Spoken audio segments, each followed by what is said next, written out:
Hello, and welcome back to the Maybe I Can podcast. I'm your host, Debbie Weiss, and thank you so much for joining me today. Today, I want to talk about the story or stories that you're telling yourself that are keeping you stuck. And if you're like me, maybe you don't think that you're doing this, don't even recognize it, because for the majority of my life, that's where I was. Let me give you some examples of what I'm talking about. Have you ever said to yourself, I'm too old to start this, or I missed my chance, that opportunity passed me by, or I'm just not disciplined? My favorite and my go-to was, this is just the way my life is. For the longest time, I thought that if this is the story I was telling myself, I didn't realize it was a story. If it went through my mind, I believed that it was fact. I just never stopped to question all of the things that were going through my brain. And so many times we're living inside a story that we didn't even realize that we wrote in the first place. It's really crazy when you start to break this down and examine it.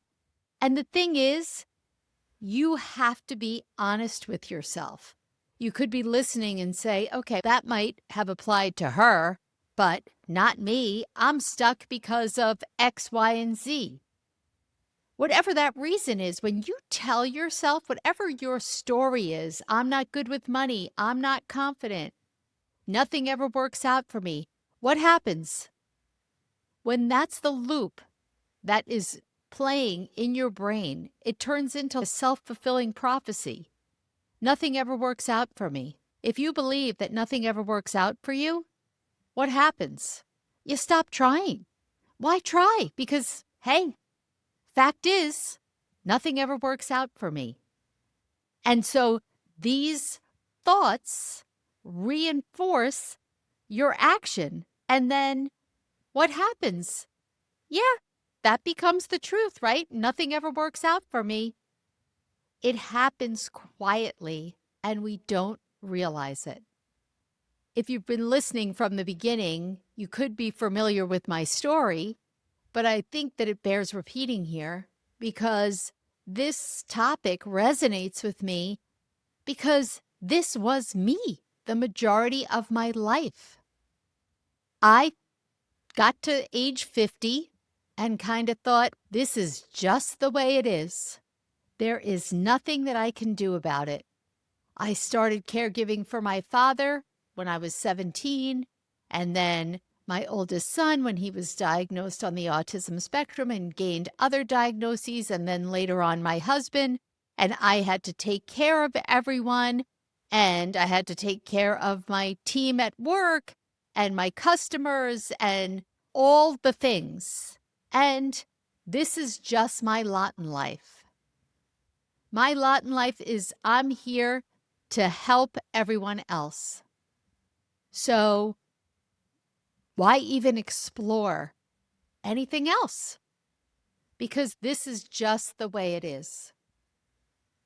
And when I started to examine, maybe it's not the way it is. Could it be possible? I'm 50. It's too late. What am I supposed to do at this point? Nothing. That's what I told myself. And I stopped imagining that my life could be anything different. I didn't believe that reinvention at that late stage, what I was telling myself was a late stage in life. I thought it's not even possible. And I don't even know what that reinvention looks like. This is it. The moment that I realized that it was a story I was telling myself. Who says this is just the way it is? Don't I have some level of control? I didn't believe I did. I just thought that, look, life happens. Life happens to all of us, and each of us have different events and different circumstances at different times, right? And these are my circumstances, And so it is what it is. But I brought this up on this podcast, but I want to say it again because it is something that has really worked for me. And so maybe it'll work for you. And it's this idea of E plus R equals O, meaning E is the event, R is our response, and O is the outcome. So an event happens, you respond in a certain way, and together, those two things determine the outcome. And for the majority of my life, I thought, not until I started examining it, I thought that the formula was E equals O. An event happens.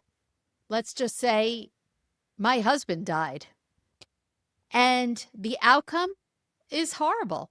Who wants to become a widow? I didn't want to become a widow. So that must mean that the rest of my life, I don't have a choice but to be unhappy. Now, I am not saying that I should turn around and be happy that I became a widow. Most of these events that happen in our lives, they're really difficult and they're really challenging. And we have to go through them and we have to feel the feels. But my response to that event, my response to becoming a widow equals the outcome. Just because I became a widow doesn't necessarily mean that it's a bad outcome. Again, not the story I would write for myself, but this is what happened. And so what happens in this case, let's just say a very difficult event, some people, and I'm not talking about right after it happens, but down the road, some people just can't move forward. And that's their outcome because they tell themselves, how am I supposed to move forward without my partner? I never expected this to happen. I can't, and I'm thinking of myself, I don't know how to cook. Only he knows how to cook. What am I supposed to do? I don't know how to do and what I need to do as far as maintenance around my house. The outcome is just terrible, right? It's terrible. But instead, if my response is, again, after some time has passed, okay, I've got a few choices here, right? I can wallow in the fact that I'm alone, that I don't know how to cook, that my water heater is leaking and I don't know who to call or what to do or how to use the shop vac. But you know what? It's not true. I might not know how to cook. That is true. But now, how am I going to respond to that? That, along with the event, determines the outcome. And in the end, if I'm not happy with the outcome, a lot of times I have the opportunity to go back and change the way I'm responding. It is all a story. It's subtle. It feels logical when you're telling yourself this story because, look, you have all of the proof. I've got to only go with my own life. Look, yeah, what am I supposed to do? I've got to take care of everyone. There's no time. I'm already 50. This is the life that I was destined to live. And the things that were happening in my life, they were reinforcing that belief. I just never realized that I need to question myself. I need to question these stories. These are not facts. Your life isn't just shaped by the choices you make, but the meaning that you attach to things that have happened. So again, widow, terrible outcome. Not the event that I want to happen, but it doesn't necessarily mean that the outcome is terrible. So where do these stories come from? I think they come from things that happened in your childhood, things that someone told you. It's funny, I gotta go back to this podcast because it's on my brain, and they asked me a question that I don't usually talk about this. In one of my books, I wrote about this story, but here's a perfect example. When I was in elementary school, I believed that I was not athletic because I had this gym teacher who played this chicken fat song. I don't know. I'd love to hear. If anybody knows what I'm talking about, please make sure to DM me or send me an email because this chicken fat song, oh, I couldn't stand it. And I couldn't stand that the word was fat because I've always had a weight problem. And there I was, a chubby girl. And every time in gym class, we would play this chicken fat song for the warm up, and it would go, you chicken fat, go away. And I just felt like everyone was staring at me because I had a lot of fat on me. I couldn't run fast like the hare in the story. There was a hare and a tortoise. I was the tortoise. And this gym teacher made me believe that because of my weight, because I wasn't a fast runner, that meant that I couldn't excel at sports. Even though deep down I felt I'm not so bad at softball or volleyball or whatever it was that we were playing at the time. And then in sixth grade, we got a new gym teacher, and she believed in me. She told me, Debbie, you can do this. You have such a great arm in softball. You catch everything. She just empowered me. She changed the story. It was a person who put one story in my head and then another person who rewrote that. How many times does someone say something? I also write in my book about when I was 5 years old and I was in a dance class and I loved it and I was good at it. And they gave me the lead. Back then, they had like specific costumes. I was the lead, and one of the moms came at me with a tape measure and measured whatever around my waist. And she said, she's too big for the costume. 5 years old I was. I ran out of there crying and never looked back. I allowed that woman to literally change the trajectory of my life. Now, I'm not saying I would have been a professional dancer, but gosh, I love dancing so much. And for so long, I didn't do it just because of what someone said to me when I was 5 years old. Think about times where you might have failed at something and you decide, oh, I'm just not good at this.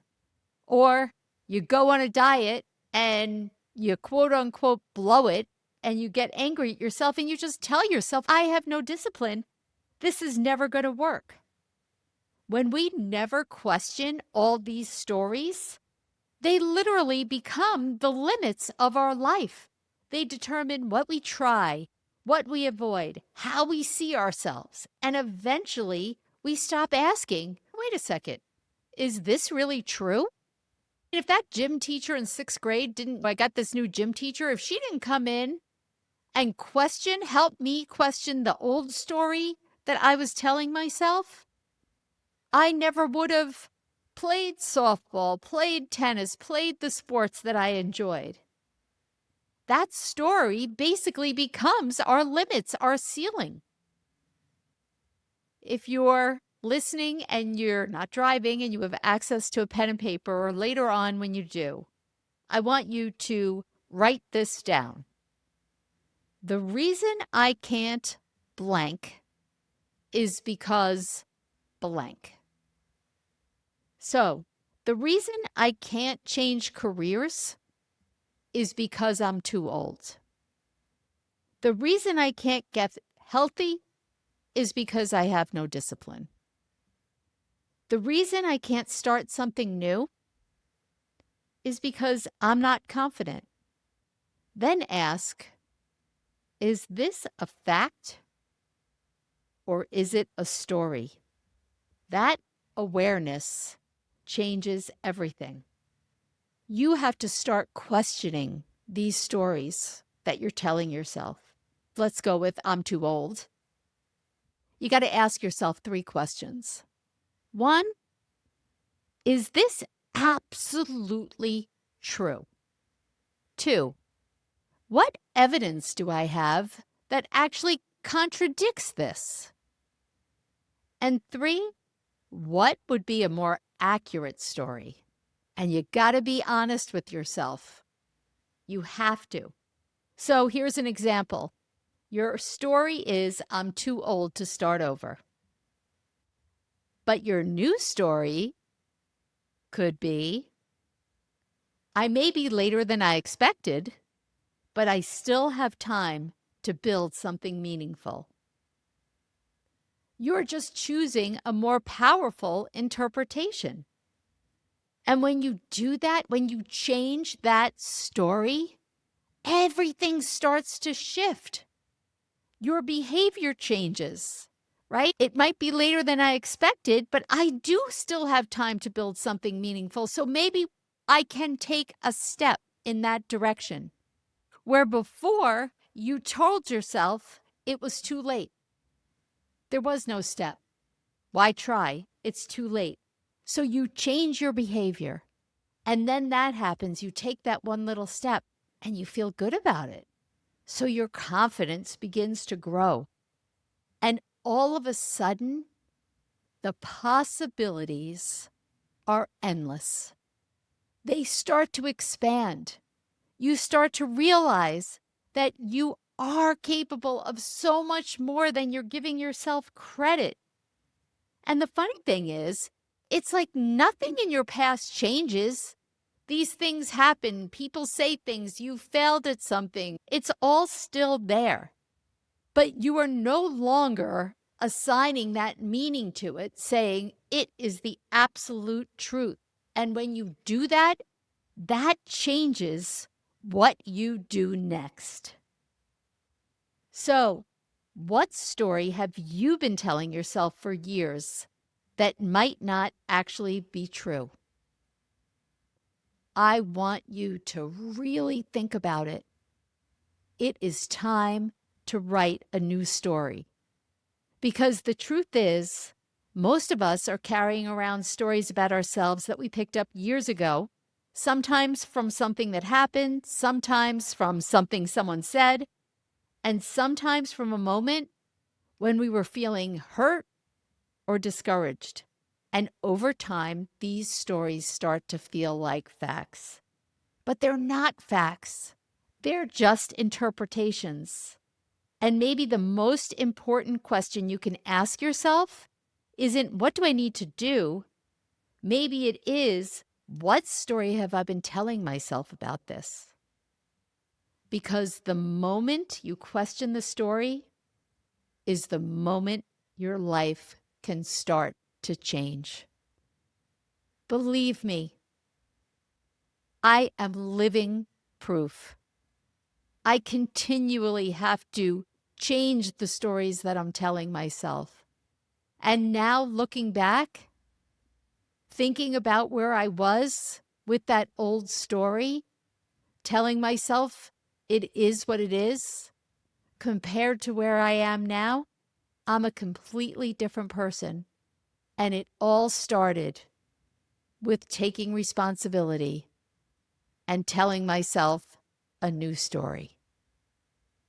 Okay, that's what I've got for you for today. Please message me on Instagram, debbie.r.weiss. Send me an email, debbie@debbierweiss.com. I'd love to hear from you. And until next time, it's not maybe I can, it's I know you can. Make it a great week, everyone.